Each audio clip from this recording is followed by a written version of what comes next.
जम्मू कश्मीर में national conference की सरकार अपने ही वादों और अपनी ही बातों के खिलाफ जा रही है। जब नेशनल कॉन्फ्रेंस की सरकार ने ये वादे किए थे कि हर साल 1 लाख नौकरियां दी जाएंगी, फ्री गैस सिलेंडर्स, बिजली फ्री दी जाएगी, लेकिन उसका बिल्कुल उलट हो रहा है। इस 15 महीने के वक्फे में, जो 15 महीने होने वाले हैं सरकार को, इस वक्फे में जम्मू कश्मीर नेशनल कॉन्फ्रेंस के सीनियर नेता और जम्मू कश्मीर असेंबली के स्पीकर अब्दुल रहीम राथिर पे ये एलिगेशन लगते हैं कि उन्होंने अपने करीबी 2 रिश्तेदार जो सरकारी मुलाजमत कर रहे थे, केएस लेवल ऑफिसर्स थे, वो जब रिटायर होते हैं उसके कुछ महीनों के बाद ही उन्हें दोबारा रीअपॉइंट किया जा रहा है। और ये बताया जा रहा है कि अब्दुल रहीम राथिर ने मार्च महीने में JKS ऑफिसर एक रिटायर हुए, मुश्ताक अहमद राथिर इनका नाम था, तो 31 मार्च को ये रिटायर होते हैं और 4 अप्रैल को सरकार उन्हें दोबारा रीअपॉइंट करती है। GAD नंबर 440 ये ऑर्डर नंबर है। इसके तहत इन्हें दोबारा रीअपॉइंट किया जाता है और इनको टूरिज़म का कंसल्टेंट बनाया जाता है। और वहीं पे बशीर अहमद जो जॉइंट डायरेक्टर रिटायर होते हैं, सरकार दोबारा उन्हें रीअपॉइंट करती है 3 नवंबर 2025 को ऑर्डर नंबर 1424 के तहत इन्हें दोबारा अब्दुल रहीम राथिर जो स्पीकर हैं उनके OSD बनाया जाता है। जबकि चीफ मिनिस्टर उमर ने खुद एक मीटिंग ली GAD की, और GAD की मीटिंग में उन्होंने कहा कि कोई भी दोबारा मुलाजिम को रीअपॉइंट नहीं किया जाएगा, किसी को अटैचमेंट नहीं की जाएगी और किसी को भी एडिशनल चार्ज नहीं दिया जाएगा। ये पिछले साल दिसंबर की बात है, जब उमर GAD की रिव्यू मीटिंग ले रहे थे।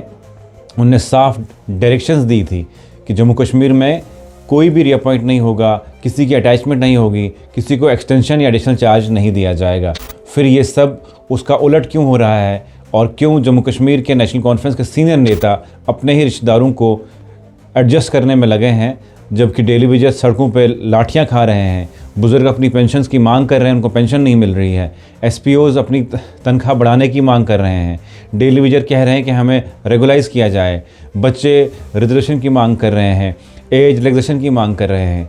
जबकि बच्चों के लिए जॉब एम्प्लॉयमेंट, जॉब जनरेशन सरकार को करना चाहिए कि उनको नौकरियां दें, और बच्चे एग्ज़ाम दे रहे हैं और वो एग्ज़ाम में स्कैम्स होते हैं, फिर एग्ज़ाम कैंसिल हो जाता है, दोबारा री एग्ज़ाम्स होते हैं। कितने बच्चों की एज चली गई, वो एज की लाइन चली गई जहाँ तक वो अप्लाई कर सकते थे, और अब बच्चे ये मांग कर रहे हैं कि हमें एज रिलैक्सेशन दे दीजिए, जो हमारे 3 साल 2 साल ज़ाया हुए, हम दोबारा अप्लाई कर सकें नौकरी के लिए। और यहाँ नेशनल कॉन्फ्रेंस की सरकार के जो सीनियर नेता हैं, जो बहुत लंबे अरसे तक सरकार में रहे हैं, अभी असेंबली के स्पीकर हैं, और वो अपने ही रिश्तेदारों को एडजस्ट करने में लगे हैं।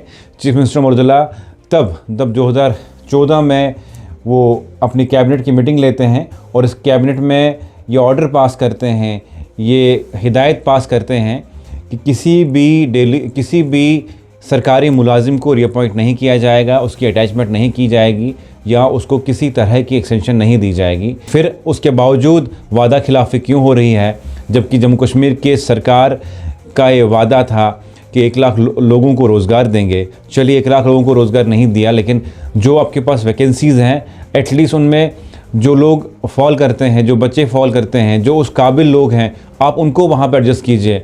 आप अपने रिश्तेदारों को एडजस्ट करने में क्यों लगे हुए हैं? और यही नहीं, जम्मू कश्मीर में डेली वेजर्स की बात करें, SPOs की बात करें, आंगनवाड़ी वर्कर्स की बात करें, या रिजर्वेशन का जो मुद्दा है कितना गरमाया हुआ मुद्दा है। और कभी CM साहब कहते हैं कि LG साहब के पास फाइल है, और कभी LG कहते हैं कि CM साहब के पास फाइल है।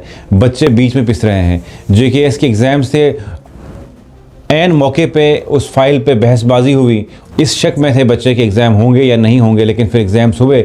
अब उसके क्या नतीजे आते हैं वो आने वाला वक्त बताएगा। लेकिन जैसे डेली वेजर्स की बात करें, डेली वेजर्स में कमेटी बैठी, उन्होंने CM साहब को रिपोर्ट भी पेश की। अब उसमें क्या होता है वो भी देखा जाएगा। लेकिन उम्मीद थी जम्मू कश्मीर के लोगों को कि ये जो सरकार नई आई है, इस सरकार में गरीब लोगों की, मज़लूम लोगों की आवाज़ सुनी जाएगी। जिस तरह से मैनिफेस्टो में वादे किए थे उसके ऐन मुताबिक सरकार चलेगी। लेकिन सरकार को सोचना पड़ेगा, जो लोग आपको मौका देते हैं कुर्सी पर बैठने का 5 साल के लिए, वो सिर्फ 5 साल का मौका है, और वो आपके लिए एक इम्तिहान होता है कि आप 5 साल बैठने के बाद अगले 5 साल उस कुर्सी पर बैठ पाएंगे या नहीं बैठ पाएंगे। क्योंकि लोग, ऑनलाइन ज़माना है, बैकडोर अपॉइंटमेंट्स जब होती थी तब ज़माना ऑनलाइन नहीं था, लेकिन आज सब साफ साफ पता चल जाता है कि कौन क्या कब और कैसे कर रहा है। जिस तरह से रहीम राठौर साहब ने अपने ही एलिगेशन लग रहे हैं उन पे कि अपने ही करीबी रिश्तेदारों को रिटायर होते हैं, JKS लेवल के ऑफिसर हैं, रिटायर होने के बाद कुछ महीनों के बाद ही उन्हें दोबारा रीअपॉइंट किया जाता है। जबकि ये भी बताया जाता है कि जो इनके पहले मुश्ताक अहमद राठौर नाम से केस ऑफिसर हैं, इनको टूरिज़्म का कंसल्टेंट बनाया गया। जबकि ये एलिगेशन लग रहे हैं कि इनके पास कोई भी तजुर्बा नहीं है टूरिज़्म के बारे में, लेकिन फिर भी इनको टूरिज़्म का कंसल्टेंट बनाया गया है। लेकिन जब सरकार के मंत्री से पूछा गया, जावेद अहमद डार से, कि इस तरह की चीज़ें क्यों हो रही हैं, जबकि आपकी कैबिनेट मीटिंग में जब तब के चीफ मिनिस्टर उमर थे, उन्होंने ये बोला था कि इस सब पे हम बैन लगाएंगे। जब GAD की मीटिंग होती है 2024 में, उमर साहब खुद कहते हैं किसी को एक्सटेंशन नहीं मिलेगी, किसी को एडिशनल चार्ज नहीं मिलेगा, किसी को अटैच नहीं किया जाएगा, किसी भी सरकारी मुलाजिम जो रिटायर होता है उसके बाद उसको रीअपॉइंट नहीं किया जाएगा। फिर उसके ऐन मुताबिक चीज़ें क्यों हो रही हैं? तो उन्होंने कहा कि सरकार देखती है, एक पॉलिसी है कि किसके पास अच्छे स्किल्स हैं, वो अच्छे स्किल जिस सीनियर ऑफिसर के पास होते हैं उसको सरकार दोबारा रीअपॉइंट करती है।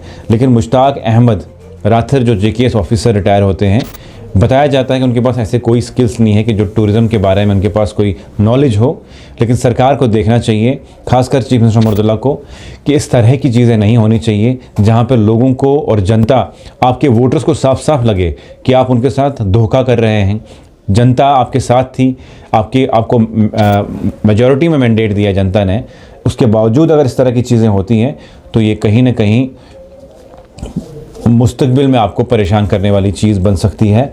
और जैसे डेली वेजर्स की बात मैं कर रहा हूँ, NYC की बात कर रहा हूँ, रहबर खेल की बात कर रहा हूँ, रहबर जंगलात, रहबर ज़रात, इस तरह के एम्प्लॉयज़ हैं। डेली वेजर्स 1500 रुपये पे काम कर रहे हैं, इस लालच में काम कर रहे हैं आज के टाइम में कि ताकि उनके 10 साल हो गए, 5 साल हो गए, हो सकता है अगले 2 साल 1.5 साल में सरकार उन्हें रेगुलाइज़ करें। हमें हज़ारों कॉल्स आते हैं कि सरकार क्या पॉलिसी बना रही है, लोग आप पे यकीन कर रहे हैं। लेकिन जब इस तरह की चीज़ें, आपके नेता इस तरह की चीज़ें करें, अपने ही रिश्तेदारों को एडजस्ट करें, फिर शक और शुबा जनता में पैदा होता है। इसीलिए भाजपा बार बार एलिगेशन लगाती है कि BJP नेशनल कॉन्फ्रेंस जो मैनिफेस्टो में दावे किए हैं वो सिर्फ़ और सिर्फ लोगों को मैनिपुलेट किया, झूठ बोला और अपने इलेक्शंस जीतने के लिए, कुर्सी पर बैठने के लिए इन्होंने ये झूठे वादे किए थे जनता के साथ। और आज जिस तरह से चीज़ें हो रही हैं, आप नेशनल कॉन्फ्रेंस के लोगों से मैं कह रहा हूँ, खुद ब खुद आप सच साबित कर रहे हैं। सरकार को चाहिए और चीफ मिनिस्टर उमर को चाहिए कि इस ऑर्डर को दोबारा रिविज़िट करें, देखें कि क्यों रीअपॉइंटमेंट सरकारी मुलाजिम जिन्होंने नौकरियाँ की हैं और उनको दोबारा रीअपॉइंट किया जा रहा है, किस बेसिस पे किया जा रहा है। क्या हमारे पास ऐसे नौजवान, ऐसे लोग अवेलेबल नहीं हैं जो इस पोस्ट के लिए अप्लाई कर सकें? सरकारी बहुत सारे महकमे हैं जिनमें वैकेंसीज़ हैं, सरकार उन पे कुछ नहीं कर रही है।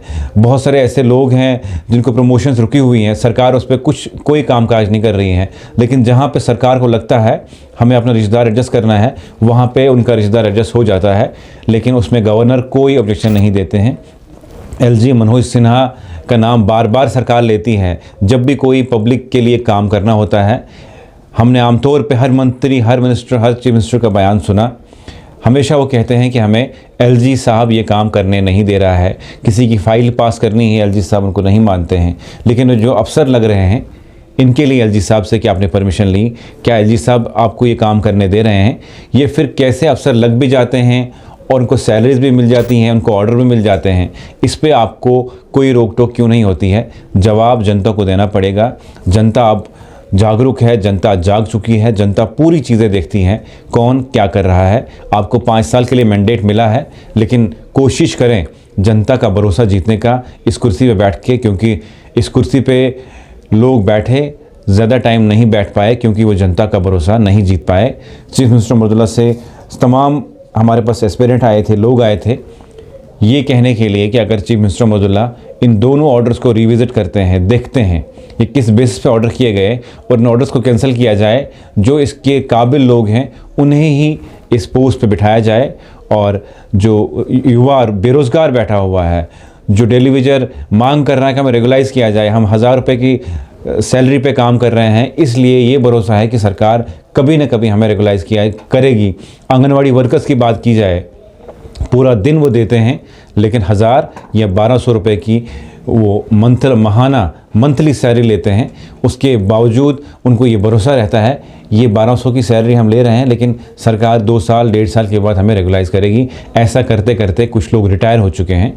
सरकार को इन सब चीज़ों पे देखना चाहिए, जो एलिगेशन लग रहे हैं उन सब मुद्दों पे बोलना चाहिए।